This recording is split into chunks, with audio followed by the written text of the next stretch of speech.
ആ ഗൈസ്, അപ്പൊ last time അവിടെ നിർത്തി അവിടെ നിന്ന് നമ്മൾ തുടങ്ങാണ്. പാർട്ട് 2 ഹോം ടൂർ എന്ന് പറഞ്ഞിട്ടാണ് നിർത്തിയത്. ഹോം നമ്മുടെ അല്ലെങ്കിലും ടൂർ നമ്മുടെയാണ്.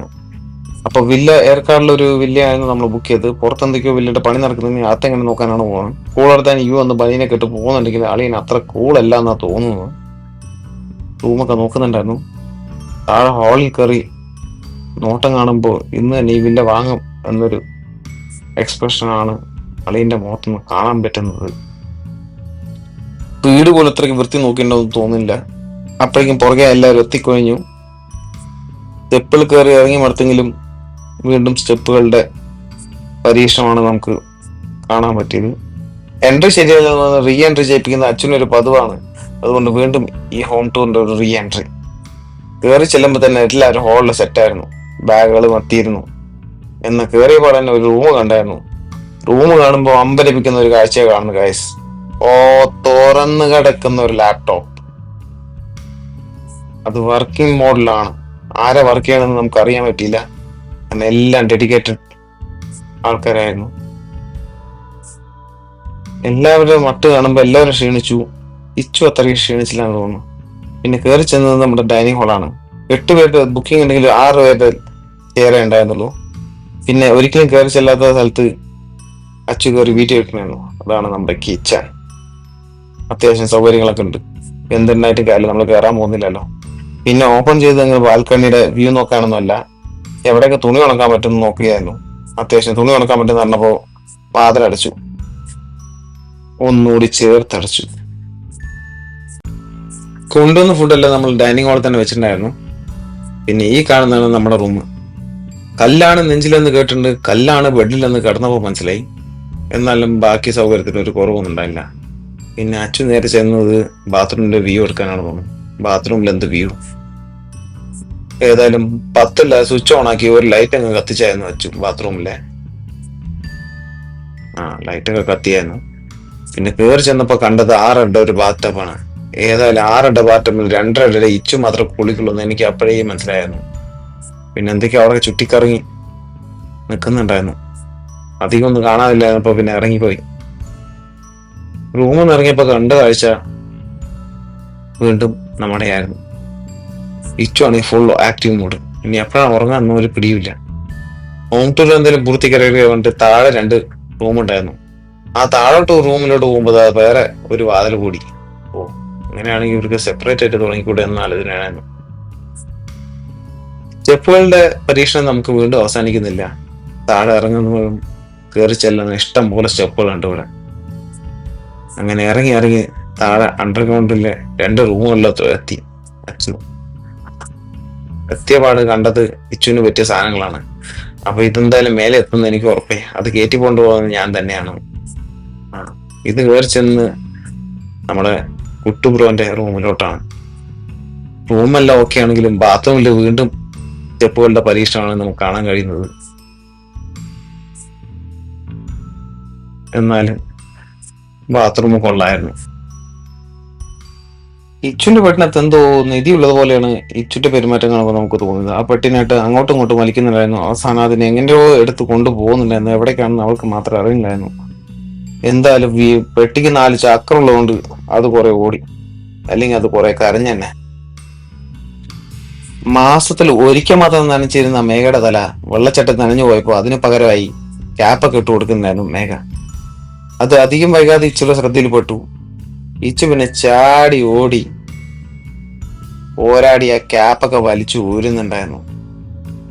അവൾക്കറിയില്ലല്ലോ മാസത്തിൽ ഒരിക്കൽ മാത്രം നനയ്ക്കുന്ന തലയാണെന്ന് ഈ തല.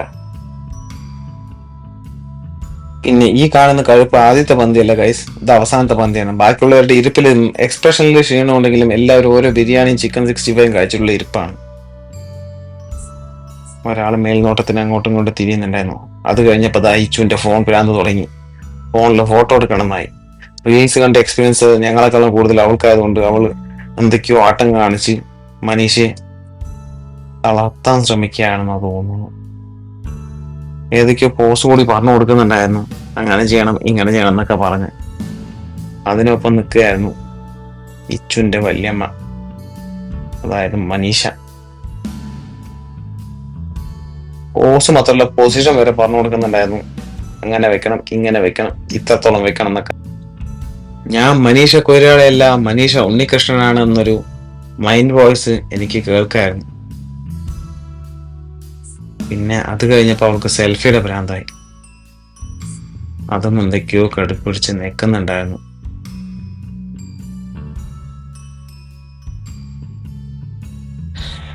പിന്നെ ഞങ്ങൾ കൂടുമ്പോൾ ഒരു ഡിബേറ്റ് പതിവാണ്. അതും ഏതെങ്കിലും സെൻസിറ്റീവ് ടോപ്പിക് എടുത്ത്. എല്ലാത്തിലും ഫസ്റ്റ് ബെഞ്ചേഴ്സ് ആയിരിക്കുന്ന ഗേൾസ് ആ സമയത്ത് ലാസ്റ്റ് ബെഞ്ചിൽ ഒതുങ്ങിക്കൂടി. എന്നാലും ഡിബേറ്റിന് ഒരു കുറവുമില്ല. അവിടെ നിന്ന് ഇങ്ങോട്ടും ഇവിടെ നിന്ന് അങ്ങോട്ടും നടക്കുന്നുണ്ടായിരുന്നു. അതിനുള്ള ഇച്ചു സൈഡായി വലിഞ്ഞ് അവളുടെ പരിപാടി സ്റ്റാർട്ട് ചെയ്തു. ആ ടോയ്സ് എല്ലാം മേലെ കൊണ്ടുവന്ന് അവള് കളിക്കാൻ തുടങ്ങി. ഇന്നത്തെ രാത്രി ശിവരാത്രി എന്ന അപ്പോഴേ ഞങ്ങൾക്ക് ഓർത്തു.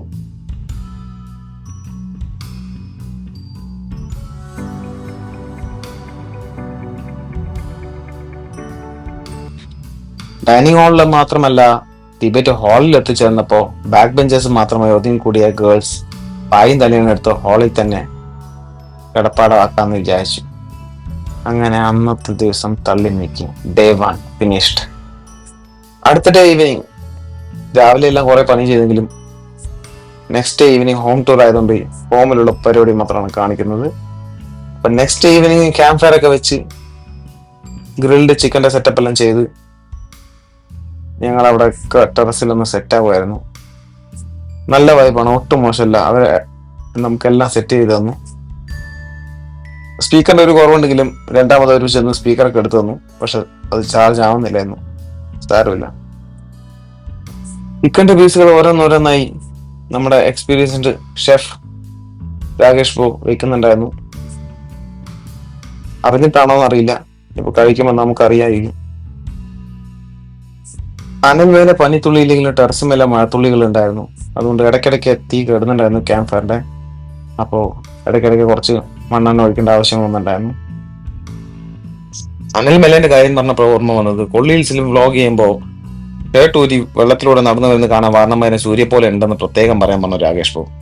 ഇനിയിപ്പോ ഇത് കേട്ട് കഴിഞ്ഞാൽ ചിക്കൻ മഴത്തുന്ന പോലെ എന്നെയും മഴത്ത് തരില്ല. ഒരു സൈഡ് തീ കല്ലിലാണെങ്കിൽ മറ്റേ സൈഡ് ചിക്കൻ കാലുകളായിരുന്നു ഗൈസ്.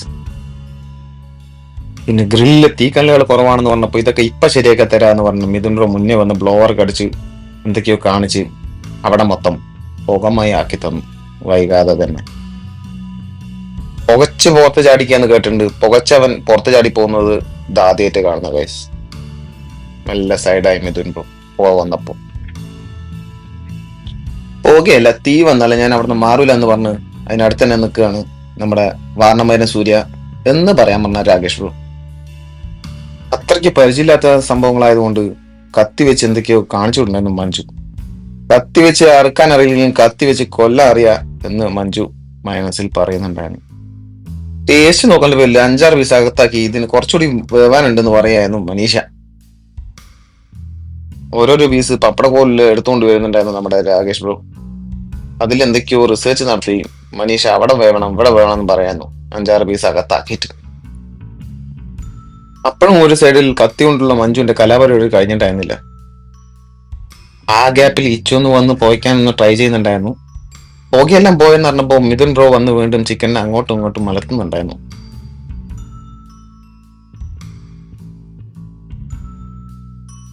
കത്തി കൊണ്ട് അറുക്കാൻ പറ്റില്ലെങ്കിൽ എന്താ, ക്യാമറ നോക്കി ചിരിക്കാൻ മറന്നില്ല മഞ്ജു.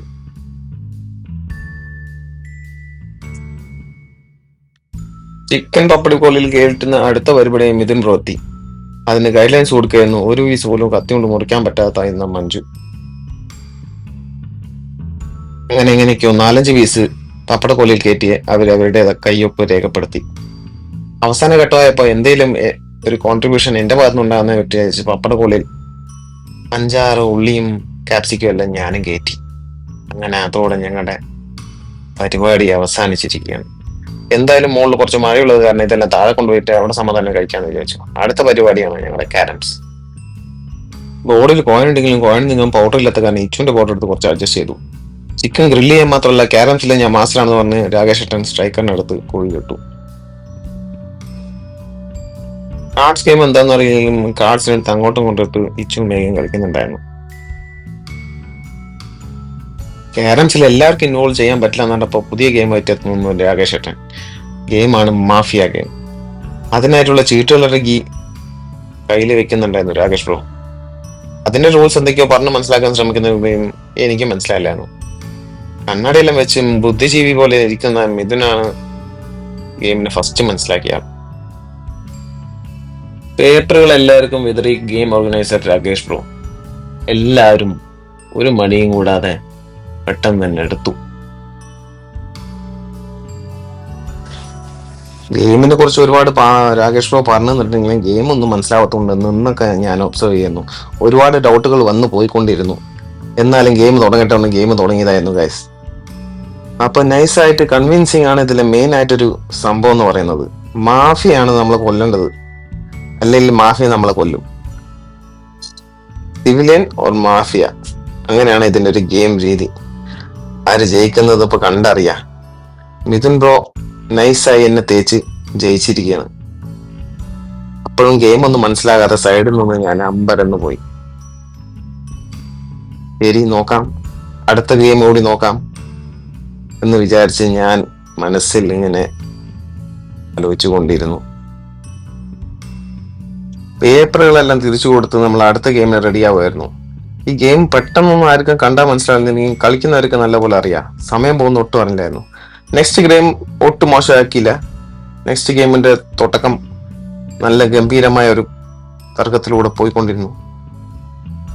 സമയം പോകുന്നത് അറിയാത്തതുകൊണ്ട് ഇടയ്ക്ക സമയത്തിൽ ഒരു എത്തിനോട്ടം ഉണ്ടായിരുന്നു.